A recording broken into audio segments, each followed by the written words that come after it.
Olá, olá, pessoal. Estamos aqui em Brasília. Hoje, mais um Papo Reto com Zaratini. Voltando agora a 2025. E estou aqui hoje com o nosso amigo, deputado Valmir Assunção, deputado federal do PT da Bahia.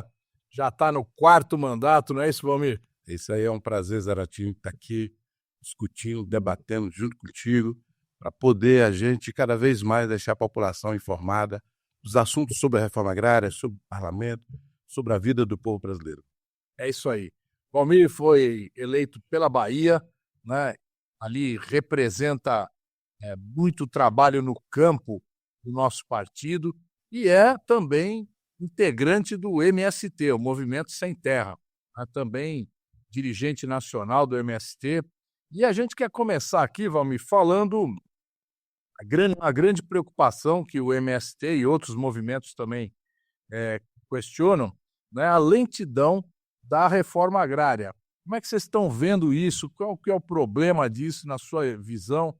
Né? O que está acontecendo? O que leva a essa insatisfação que a gente viu aí que o MST se reuniu com o presidente Lula na semana passada? O que está acontecendo aí que está deixando o povo um pouco nervoso? Olha, primeiro, Zaratini, a reforma agrária está prevista na Constituição Federal. O artigo 184 e 186 estabelece que todas as terras improdutivas devem ser destinadas para a reforma agrária. E o que é uma terra improdutiva? É uma terra que não alcança 80% de utilização, nem 100% de eficiência. Se não alcançar isso, ela se torna improdutiva. Esse é uma grande questão que existe. O governo deveria utilizar a Constituição Federal para poder aplicar a Constituição, desapropriar todos os imóveis improdutivos que existem no Brasil. O governo não faz isso. Aí, lógico, o clima que nós estamos vivendo, o acerramento dessa disputa com a direita, extrema-direita no Brasil, lógico que isso dificultou. Tanto é que foi criada uma CPI para investigar o Movimento Sem Terra e também o governo, que a CPI foi para isso no início do governo. Mas, por outro lado, tem a dificuldade do INCRA. O INCRA é uma instituição dos anos 60, muito arcaica. Nós temos que avançar com uma instituição chamada INCRA, que tem agilidade para poder alcançar o processo de reforma agrária no país. Mas, por outro lado, a falta de recursos, o orçamento do INCRA e do MDA, isso dificulta, sem dúvida nenhuma, o processo de reforma agrária. Eu tenho certeza que nem você, nem as pessoas que estão nos assistindo sabiam que em 2004 nós fizemos uma ocupação nas áreas de eucalipto no extremo sul da Bahia. Iniciou um processo de negociação. O presidente Lula visitou o acampamento, nós demos o nome do acampamento Lulão, nós resolvemos quase todas as áreas, mas tem uma área que desde 2005, está para ser desapropriada, as pessoas vivem lá em um acampamento até hoje e o governo não consegue desapropriar. Quer ver outro exemplo? Desapropriou a terra. Até hoje não. Quer ver outro exemplo? O que falta lá? Olha, falta o governo identificar se é improdutivo ou não, desapropriar a terra. Decreto. Isso, ponto. Isso já desde 2005 até hoje. Vou dar outro exemplo. No ano de 23, em fevereiro, houve uma ocupação no extremo sul das áreas de celulose, e o objetivo era pressionar as áreas de celulose e o governo para cumprir o acordo. Isso em fevereiro. Isso criou um problema com o governo, e porque disse que iria cumprir o acordo, mas não precisava o MST ocupar. Pois, no extremo sul da Bahia, tem 21 áreas de acampamento nas áreas de celulose que tem 10, 15 anos e até hoje nenhuma área foi desapropriada. Olha, isso não é mal vontade do presidente Lula, porque o presidente Lula sempre foi uma pessoa de fortalecer os movimentos sociais, sobretudo o MST, de estar junto com o MST, fortalecendo a nossa luta. Eu só posso acreditar que isso é falta de vontade do próprio Ministério para poder agilizar as desapropriações dessas áreas. São áreas negociadas, como nós temos com a Codevasf, que na região do perímetro irrigado, na região de Juazeiro, as áreas que nós já discutimos, já debatemos, tudo pacificado, mas falta água para os acampados, para se tornar assentamento, e não tem agilidade. Esse é um quadro geral, que eu acho que falta boa vontade para poder agilizar o processo de reforma Você agrária. tem uma avaliação de quantos acampados tem hoje no Brasil? Acampados, quer dizer, que não estão assentados, né? Que estão esperando chegar ao decreto de desapropriação. Isso é importante, porque uma diferença é ser acampado e outra é assentado. Porque o acampado, Porque as pessoas às vezes não sabem direito, né? Isso. Acampado é o cara que faz o acampamento ali reivindicando a terra. reivindicando E o assentado é depois que teve a desapropriação. quando o governo desapropria e passa aquela área ser do governo federal. Que o primeiro passo, quando tem a ocupação, depois do assentamento, quando tem o assentamento, a área passa a ser do governo. Posteriormente, que essa área vai ser titulada para entregar para cada família. Essa é uma realidade. Mas hoje nós temos todos 100 mil famílias acampadas em todo o Brasil. E nós estamos reivindicando que o governo assente 60 mil famílias. Essa é a nossa reivindicação. Mas 120 mil Em famílias? torno de 100 mil famílias. 100 mil famílias. 100 mil famílias acampadas em todo o Brasil. Todo o Brasil. E nós queremos que o governo aceite 60 mil famílias. E só que os 2 primeiros anos do governo do presidente Lula, Zarate, assentou 3.500 famílias, mais ou menos. Para a gente ver. Está longe. Aí, falta 2 anos para terminar o governo? Não, falta 1 ano e meio, porque o outro meio ano é eleição. Você acredita que vai ser assentado 60 mil famílias? É difícil. Com a morosidade que tem o próprio ministro, o próprio INCRA? É difícil. Agora, e o povo que está assentado, quer dizer, aquele que já está na terra?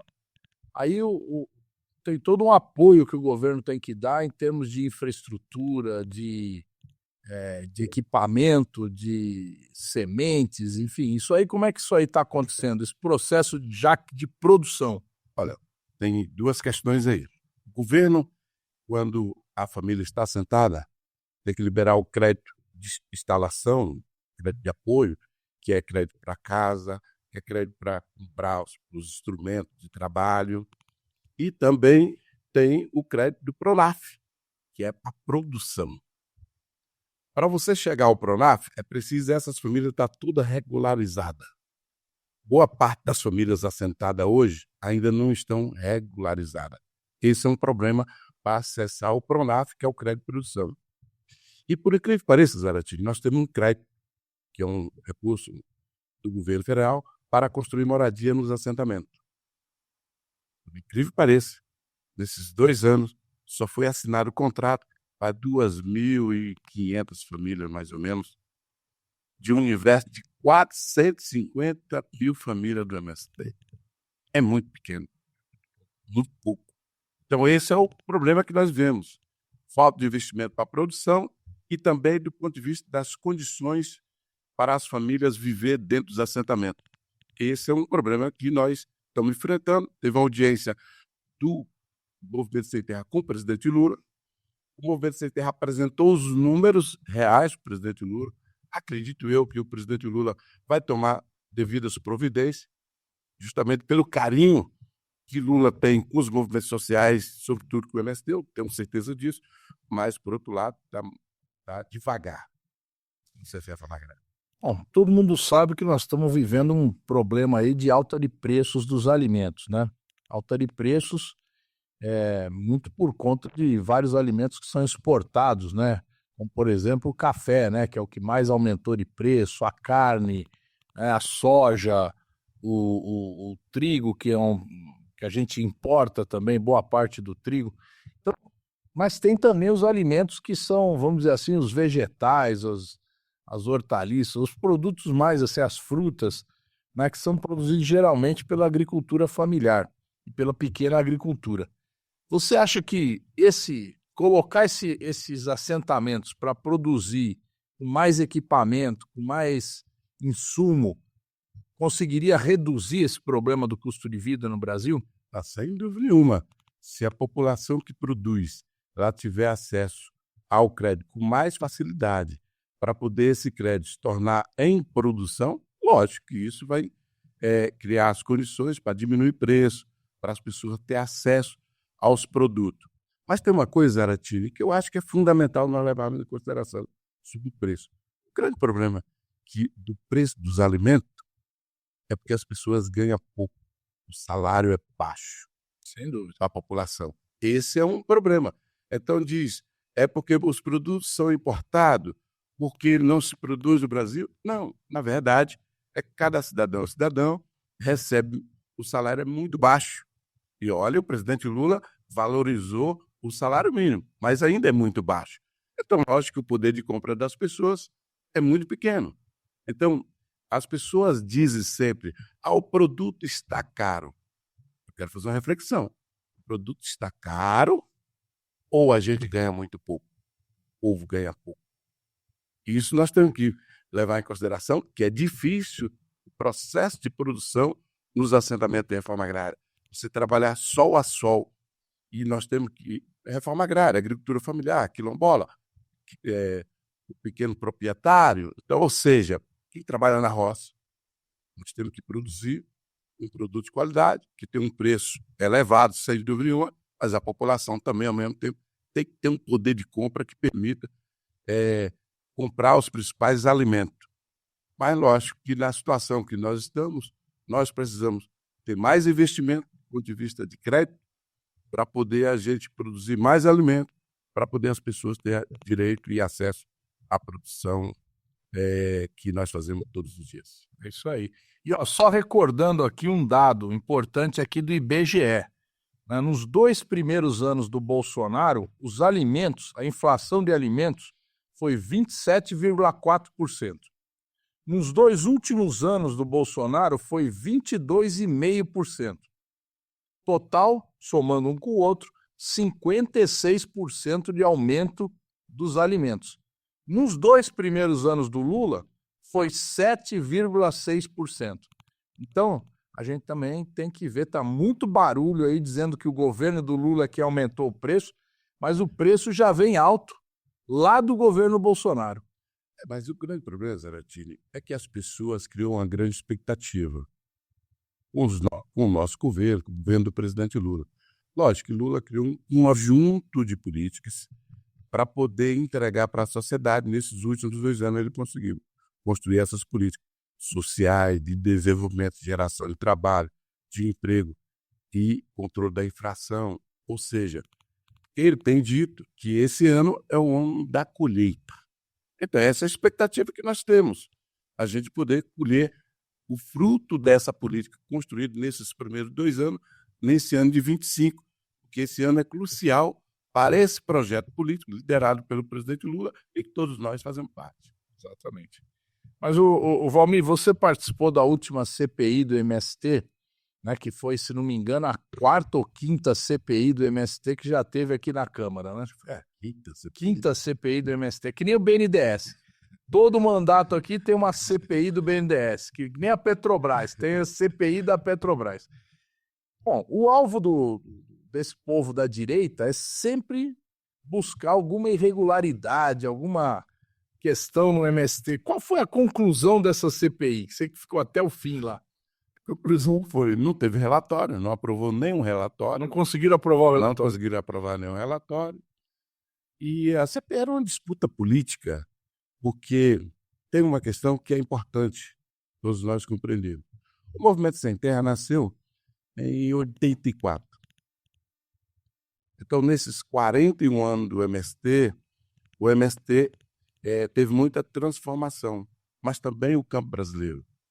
No campo brasileiro, quando foi criado o MST, tinha os grandes fazendeiros, fazendas improdutivas, e esses que eram chamados latifúndios. Hoje tem o agronegócio. E o agronegócio Eles conseguiram até mudar o nome. Mudar o nome e conseguiu construir uma imagem para a sociedade como se fosse uma coisa boa. Mas destrói o meio ambiente, destrói a natureza, boa parte deles, em trabalho escravo. Isso é a realidade. Boa parte é isso. Outros não. E o Movimento Sem Terra veio, ao longo desses anos, cada vez mais se afirmando e construindo uma identidade própria.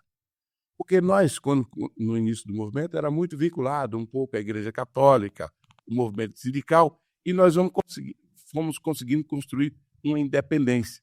E essa independência, nós conseguimos criar uma identidade de ser sem terra. com posição, com ideologia e com um objetivo muito nítido. O Movimento Sem Terra luta para que a gente possa democratizar o acesso à terra, possamos ter uma reforma agrária popular, nós possamos preservar o meio ambiente, produção agroecológica, mas o MST é socialista. Essa é uma realidade. Então, lógico, nós estamos vivendo um período onde tem uma hegemonia capitalista no mundo inteiro. Cada vez mais a direita, uma extrema-direita muito raivosa, muito ódio contra a esquerda. Lógico que eles vão tentar enfrentar aquela ponta que mais se afirme enquanto em defesa de um projeto político, um projeto de nação, que reafirma a necessidade de democratizar o acesso à terra, que defende as pessoas mais pobres, aí é o MST. Então, nós enfrentamos diversas CPI aqui e achamos que podemos enfrentar outras CPI, e isso provavelmente vai ter mais CPI. A gente vai enfrentar com muita nitidez, agora com muita certeza do que nós queremos construir no Brasil. Nós queremos um Brasil que tenha oportunidade para todos, um Brasil que possa diminuir cada vez mais a desigualdade social, democratizar o acesso à terra, respeitar a questão ambiental. Isso é fundamental para todos nós, e é isso que nós pregamos todos os dias. Por isso, as CPIs que vêm, vamos encaixar, enfrentar, debater, explicar para a sociedade o que nós defendemos. E hoje o MST já é um grande produtor, né? Se considerar o conjunto. Eu estava lendo aqui 160 cooperativas, 190 associações, 120 agroindústrias, 1.900 associações, então está errado aqui. 120 agroindústrias de pequeno e médio porte, né? Então, e tem alguns sucessos, né? É o maior produtor de arroz orgânico do Brasil. Nós, além do arroz orgânico, café, que nós produzimos muito em todo o Brasil, sem dúvida nenhuma, mas e a produção que nós temos para as feiras livres nos municípios e os assentamentos com um papel, Zaratini, de desenvolvimento das pequenas cidades quando instala um assentamento, porque vai o crédito, vai o investimento, as pessoas vão viver lá, ou seja, a fazenda que tinha uma pessoa só tomando conta, aí passa a ter 50, 100, 200, 300 famílias vivendo ali. Isso causa desenvolvimento para o município. Então, a proposta do movimento é essa, fazer com que as pessoas possam, lá no município, viver bem, desenvolver o município. O que eu digo sempre, Zaratini, a reforma agrária, tem gente que acha que ela é importante só para o sem terra que vai ser assentado. Não. A reforma agrária é importante para o sem terra, mas a reforma agrária também é importante para as pequenas e médias cidades. A reforma agrária é importante para o Brasil, porque você imagine a quantidade de pessoas que precisam de terra nesse Brasil.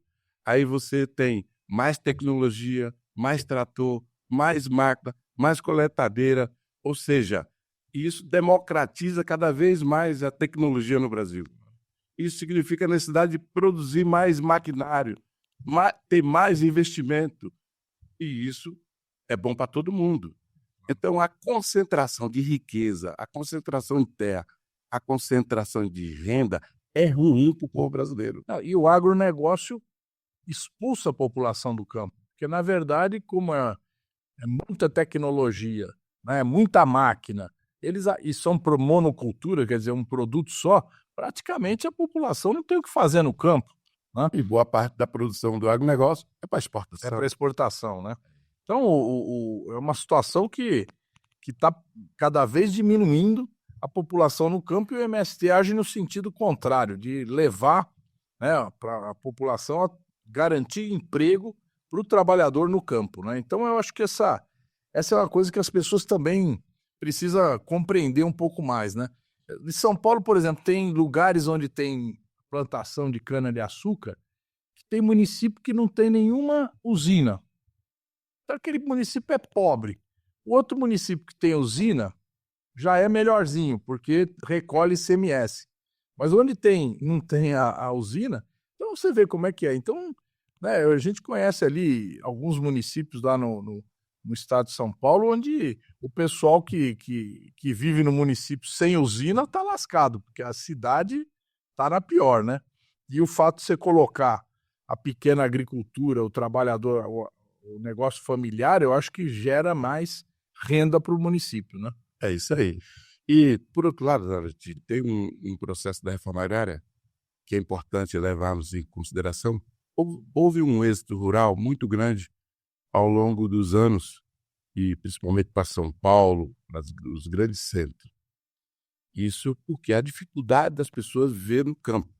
Nós temos que criar um ambiente no campo para as pessoas terem condições de viver no campo. Ainda mais em uma situação que, segundo os especialistas, nesses próximos 5, 10 anos, vai diminuir cada vez mais a mão de obra.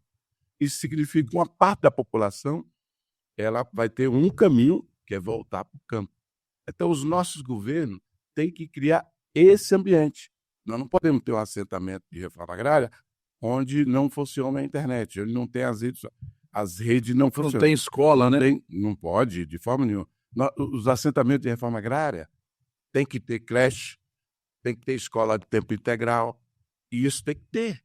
Então, esse é o esforço que nós temos que fazer a partir de agora, para poder a gente ter um assentamento, ter um meio rural, onde as pessoas tenham dignidade para viver.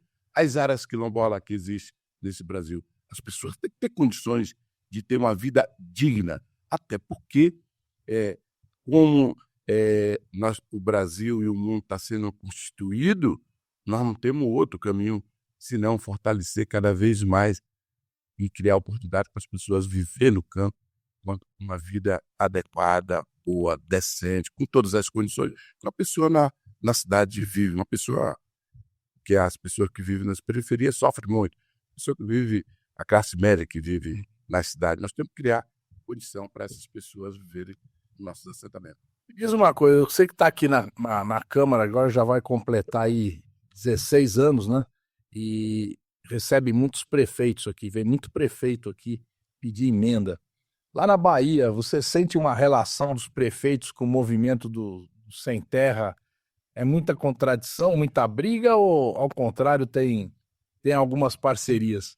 Não, na Bahia não pode se vir de exemplo para o Brasil, porque, desse ponto de vista da relação, nós temos um movimento social, sobretudo o movimento Sem Terra, que tem uma relação muito estreita com o governo da Bahia. Nós tivemos uma relação muito estreita com o governador Jacques Wagner, que iniciou em 2007, ele enquanto governador, e nós tivemos com ele quando ele era candidato a deputado federal, então nós vivemos junto com ele. E hoje nós temos Jerônimo, que é o governador da Bahia, que estão em uma relação muito estreita, um conjunto dos movimentos sociais, sobretudo com o MST. E essa relação permite a gente dialogar com um conjunto de prefeitos. A Bahia tem 417 prefeitos e prefeita, né?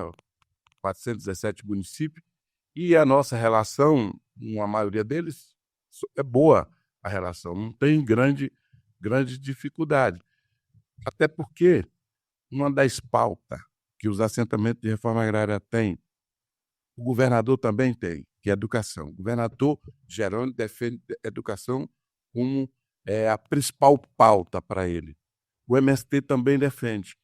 E a educação nos assentamentos, boa parte é de responsabilidade dos municípios. Então, essa interação, isso ajuda. O governador Jerônimo tem feito uma série de reuniões com os prefeitos, e nessas reuniões ele tem chamado a atenção dos prefeitos para cuidar bem do seu povo. Quem é o seu povo que ele diz? É os trabalhadores, é as pessoas mais pobres, é os quilombolas, é os indígenas, é os assentamentos de reforma agrária. Ele chama a atenção para isso, que isso nos ajuda cada vez mais ter essa relação estreita com um conjunto de prefeitos. E o fato de eu ser deputado federal e esse sendo deputado federal, que eu tenho uma relação com um conjunto de prefeitos nos municípios, também isso ajuda o Movimento Sem Terra a apoiar e defender, participar das atividades nas regiões do MST, e isso permite o MST. Na Bahia, o MST tem hoje, Zarate, 15 mil famílias assentadas, 20 mil famílias acampadas, tem 218. 5.000 famílias? Tem 218 acampamentos no estado da Bahia. E é acampamentos desde as empresas de eucalipto no extremo sul, a Ferbasa na região ali do oeste, sudoeste, e no norte, no Vale do São Francisco, por ali, diversos acampamentos. Mas nós temos uma relação muito estreita, sem grandes... Quer dizer que o governador nos ajuda. Desde o Jacques Wagner tem tido apoio ali. Sem dúvida. Tanto o governador Jacques Wagner quanto o governador Jerônimo, excelente. A relação, não só com o MST, mas o conjunto dos movimentos sindical, social, popular, bem estreito. Valmir, você me contou uma vez que morou em São Paulo. Conta essa história aí para nós aí. Porque aí é o pessoal de São Paulo aí da Pedreira, famosa Pedreira, zona sul de São Paulo. Na favela Bagateiro, morei lá um tempo da minha vida, uns 6 anos, tinha 14 anos de idade. Saí, eu sou de Nova Alegria. Nova Alegria é um povoado lá de Itamaraju. Itamaraju, a cidade fica a 750 quilômetros de Salvador, ao longo da BR-101, já próximo do Espírito Santo, a 50 quilômetros da praia, mas eu nasci no meu povoado, 60 quilômetros da cidade. Sou de uma família de 8 irmãos, 4 mulheres, uma família muito pobre, mas com 14 anos fui para São Paulo, um cidadão, e vai para São Paulo, 14 anos é porque a família é pobre de... É quase que fugir da miséria. É isso, tentando. Trabalhei em 3 trabalhos importantes para mim. Foi uma oficina de ajudante de pintor de automóveis, que eu fui com um primo meu que era pintor, e depois fui trabalhar fazer garagem pré-moldadas em São Paulo, e eu trabalhei também em uma empresa chamada Local, que fazia... naquela época eram os pinches, né? Para poder impermeabilizar a laje e tal. Isso foi minha vida em São Paulo durante 6 anos. Ali perto do Birajara. E jogava no Estrela, que fica no Birajara, no segundo quadro, porque não era tão bom assim, né? Jogava lá. Mas foi um período que me ajudou muito. Porque eu chega de menor, se torna... Jogando nos 7 campos. Não, Ou seja, era no campo do Estrela, do Birajara.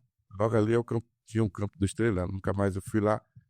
Tento voltar para mim. precisa ver se tá o campo lá, hein? Fizeram alguma casa, algum prédio. Mas foi um período para mim de muita experiência, assim, me ajudou muito. E eu, durante os 6 anos lá, trabalhando nesse local, volto para a Bahia. Meu pai é muito religioso, católico.